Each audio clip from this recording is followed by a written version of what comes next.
പ്രിയപ്പെട്ട പ്രേക്ഷകരെ, ഞങ്ങളൊരു യാത്ര തുടങ്ങുകയാണ്. ഗുരുവായൂരിലേക്കാണ് യാത്ര.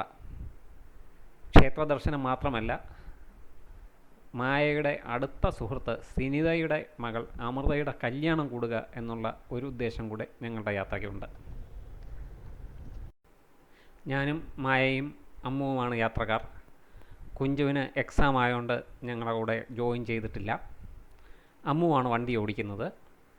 ഗുരുവായൂരിലേക്ക് അവളെ കൊണ്ട് കഴിയാവുന്നത്രയും ദൂരം അവൾ തന്നെ ഓടിക്കുമെന്ന് പ്രഖ്യാപിച്ചിരിക്കുകയാണ്. ഞങ്ങൾ വരുന്ന വഴി 8 മണിയോടെ കൊട്ടാരക്കര ആര്യയിൽ നിന്നും ബ്രേക്ക്ഫാസ്റ്റൊക്കെ കഴിച്ച് സഞ്ചരിച്ചു കൊണ്ടിരിക്കുകയാണ്. ഇപ്പോൾ ഞങ്ങൾ കൊട്ടാരക്കരയിൽ നിന്നും പന്തളത്തെത്തി അവിടെ നിന്ന് ഇടത്തോട്ട് തിരിഞ്ഞ് മാവേലിക്കര വഴി നങ്ങ്യാർകുളങ്ങര എത്തി NH66 കയറി ആലപ്പുഴ സൈഡിലേക്ക് പോവുകയാണ്. ഇതിപ്പോൾ തോട്ടപ്പള്ളി സ്പിൽവേ കടന്നുകൊണ്ടിരിക്കുകയാണ്. പന്തളത്ത് നിന്ന് നേരെ MC റോഡ് വഴി കോട്ടയം അങ്കമാലി വഴി പൊക്കൂടെ. എന്തിനാണ് ഇങ്ങനെ ആലപ്പുഴ വഴി ചുറ്റുന്നതെന്ന് ചോദിച്ചു കഴിഞ്ഞാൽ അതിൻ്റെ ഉത്തരം ഞങ്ങൾക്ക് ആലപ്പുഴ ബൈപ്പാസ് ഒന്ന് കാണണം എന്ന ആഗ്രഹം ആണ്. ആലപ്പുഴ ബൈപ്പാസ് വന്നിട്ട് കുറച്ച് വർഷങ്ങളായെങ്കിലും അതുവഴി സഞ്ചരിക്കുവാൻ പറ്റിയിട്ടില്ല. അങ്ങനെ ആലപ്പുഴ ബൈപ്പാസ് കാണാൻ വേണ്ടി ഞങ്ങളിങ്ങനെ ചുറ്റിപ്പോവുകയാണ്.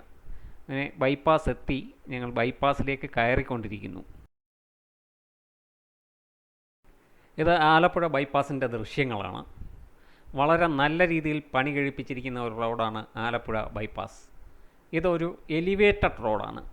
അതുകൊണ്ട് തന്നെ മറ്റ് റോഡുകൾ ഇതിനെ ക്രോസ് ചെയ്യുന്നില്ല. വളരെ സുഗമമായി വാഹനങ്ങൾക്ക് സഞ്ചരിക്കാം. ഇതിൻ്റെ ഇടത് സൈഡിൽ, അതായത് പടിഞ്ഞാറ് സൈഡിലായി കടലുണ്ട്. ഞാൻ കടലിൻ്റെ വീഡിയോ എടുക്കുവാൻ നോക്കി, പക്ഷേ എനിക്ക് ഈ ബാരിക്കേഡിൻ്റെ വീഡിയോ മാത്രമേ കിട്ടുന്നുള്ളൂ. ബസ്സിലാണെങ്കിൽ വളരെ മനോഹരമായ ദൃശ്യങ്ങളാണ് ഇവിടെ കിട്ടുക എന്ന് പറയുന്നു. അങ്ങനെ ഞങ്ങൾ അതിവേഗം ആലപ്പുഴ ബൈപ്പാസിലൂടെ പോയിക്കൊണ്ടിരിക്കുകയാണ്.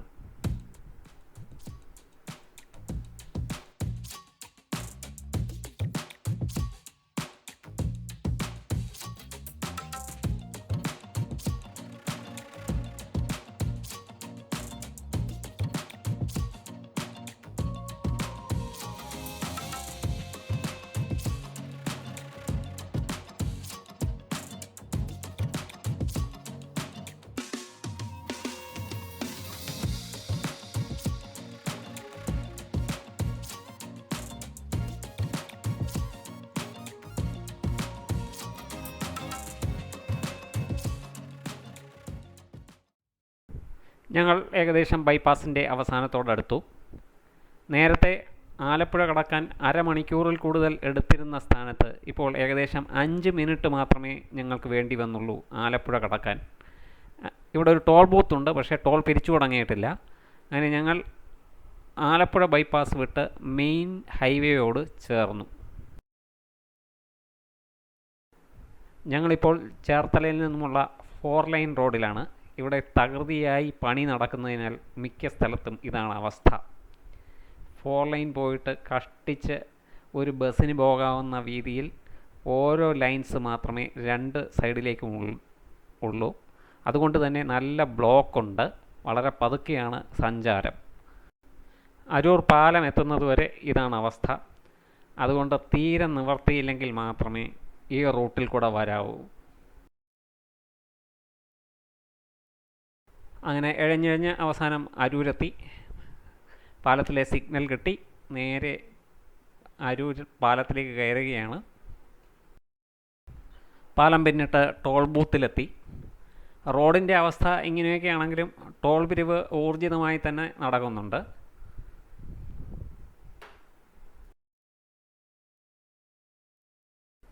ടോൾ ബൂത്ത് കഴിഞ്ഞപ്പോൾ ഉടൻ മെസ്സേജ് വന്നു, ഫാസ്ടാഗിൽ നിന്നും 45 രൂപ ടോൾ പോയിരിക്കുന്നു. സമയം 12:30 കഴിഞ്ഞു. അങ്കമാലിക്കടുത്ത് ഒരു ഇന്ത്യൻ കോഫി ഹൗസ് കണ്ട് വണ്ടി അങ്ങോട്ട് കയറ്റിയിരിക്കുകയാണ് ഉച്ചഭക്ഷണത്തിന് വേണ്ടി. ഞങ്ങൾ ഉച്ചഭക്ഷണമൊക്കെ കഴിഞ്ഞ് കുറച്ചൊന്ന് വിശ്രമിച്ച ശേഷം NH 544 വീണ്ടും യാത്ര തുടരുകയാണ്. അമ്മു വീണ്ടും ഡ്രൈവിംഗ് സീറ്റിലേക്ക് തിരിച്ചു വന്നിരിക്കുന്നു. ഇടയ്ക്ക് ഒരു 2 മണിക്കൂർ അവൾ ഒരു ബ്രേക്ക് എടുത്തു. ഭക്ഷണമൊക്കെ കഴിച്ച് ഉഷാറായി വീണ്ടും അവൾ ഡ്രൈവിംഗ് ജോലി ഏറ്റെടുത്തിരിക്കുകയാണ്. അങ്ങനെ ഞങ്ങൾ ചാലക്കുടി അടുക്കാറായി. ഞങ്ങൾ പാലിയേക്കര ടോൾ പ്ലാസയിൽ എത്തിയിരിക്കുകയാണ്. ഇവിടെ 90 രൂപ ടോൾ ഈടാക്കി.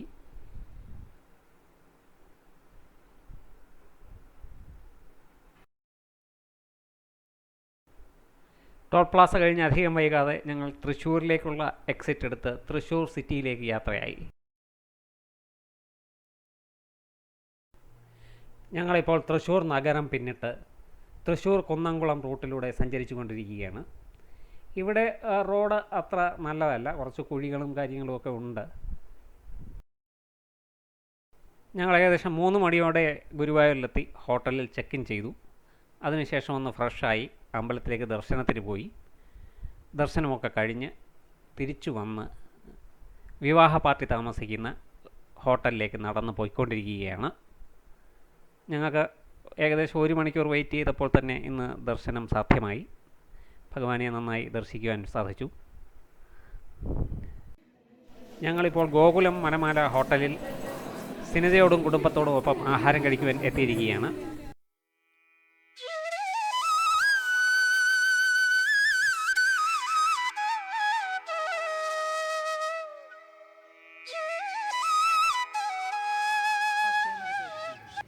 ഞങ്ങൾ ഭക്ഷണമൊക്കെ കഴിഞ്ഞ് ഞങ്ങൾ താമസിക്കുന്ന ഹോട്ടലായ ശ്രീഭദ്ര ഇന്നിലേക്ക് നടക്കുകയാണ്. ഒരു ആനയുടെ ശില്പവും ഒക്കെ ഉണ്ട്. ആന ഇതെല്ലാം ഗുരുവായൂരിലെ രാത്രി കാഴ്ചകളാണ്.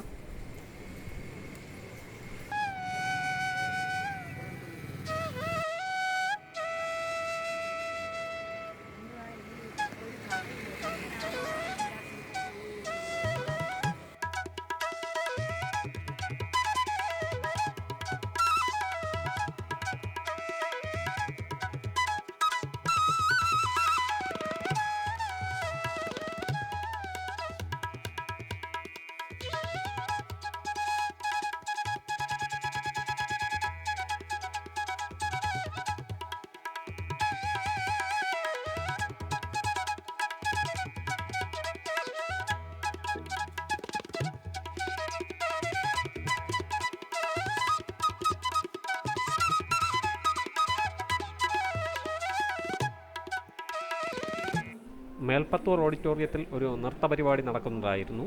അത് ആസ്വദിച്ചുകൊണ്ട് കുറച്ചു സമയം ഞങ്ങൾ അവിടെ ചെലവഴിച്ചു.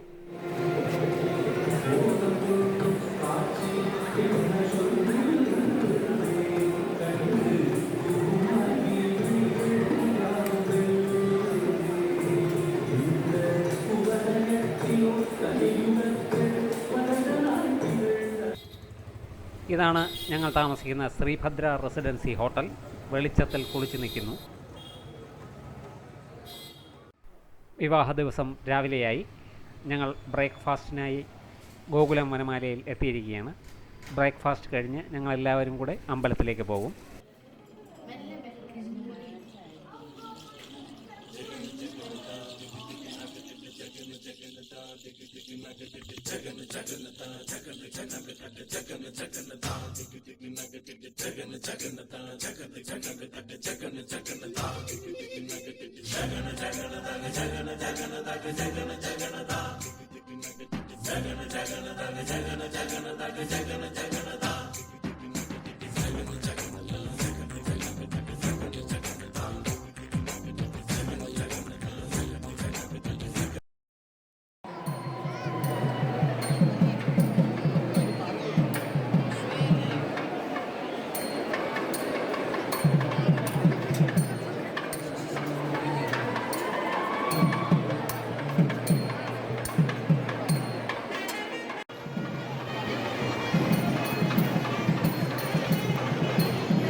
വധുവിൻ്റെയും വരൻ്റെയും ഫോട്ടോ സെഷൻസ് നടക്കുന്ന സമയത്ത് ഞങ്ങൾ നാലമ്പലത്തിന് ഒരു വലം വെച്ച് വന്നു.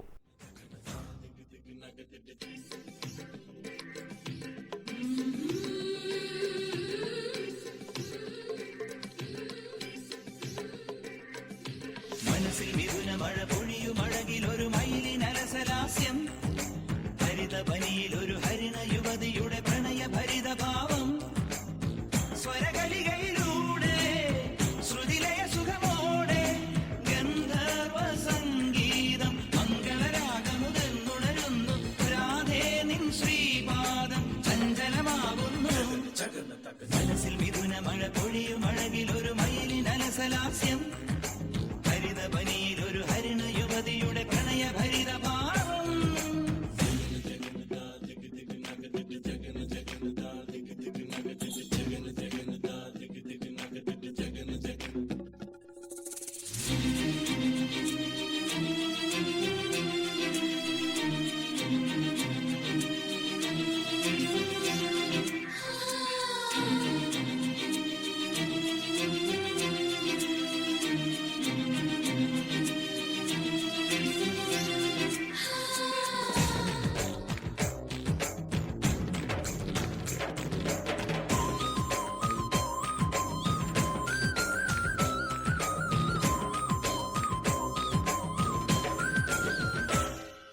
ദേവി നീയാം മായാശില്പം ലീലാലോലം നൃത്തം വെക്ക് ജ്വാലാമേഘം കാറ്റിൽ പടർന്നു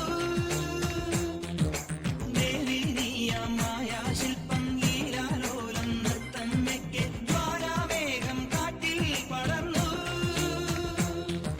അമ്പലത്തിലെ ചടങ്ങുകൾക്ക് ശേഷം ബാക്കി ചടങ്ങുകൾക്ക് വേണ്ടി ഗോകുലം വനമാല ഹോട്ടലിലെ ഹാളിൽ എത്തിയിരിക്കുകയാണ്.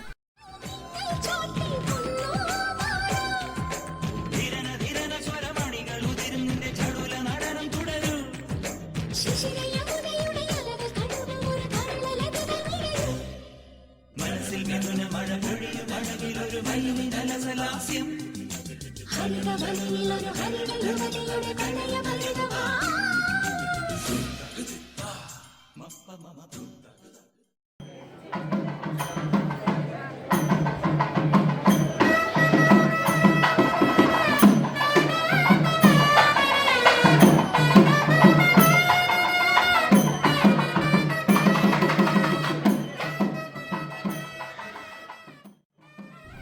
ഞങ്ങൾ കല്യാണമൊക്കെ കൂടി വിഭവസമർത്ഥമായ സദ്യയും കഴിച്ച ശേഷം 2 മണിയോടെ ഗുരുവായൂരിനോട് വിട പറഞ്ഞ് മടക്കയാത്ര തുടങ്ങി.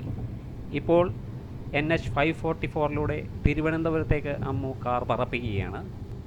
അങ്കമാലിയിൽ നിന്ന് തിരിഞ്ഞ് പെരുമ്പാവൂർ, മൂവാറ്റുപുഴ. പക്ഷേ അവിടെ നിന്നും ഏറ്റുമാനൂർ, കോട്ടയം വഴിയുള്ള MC റോഡിന് പകരം വേറൊരു റൂട്ടാണ് ഗൂഗിൾ ചൂണ്ടിക്കാണിക്കുന്നത്. ആ പുതിയ വഴിയെ പോകുവാൻ ഞങ്ങൾ തീരുമാനിച്ചു.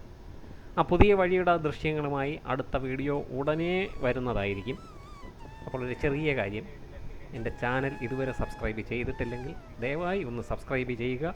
ഇതുപോലെയുള്ള രസകരങ്ങളായ വീഡിയോകളുമായി ഞാൻ തീർച്ചയായും വരുന്നതായിരിക്കും. അപ്പോൾ വീണ്ടും സന്ധിക്കും വരേക്കും വണക്കം.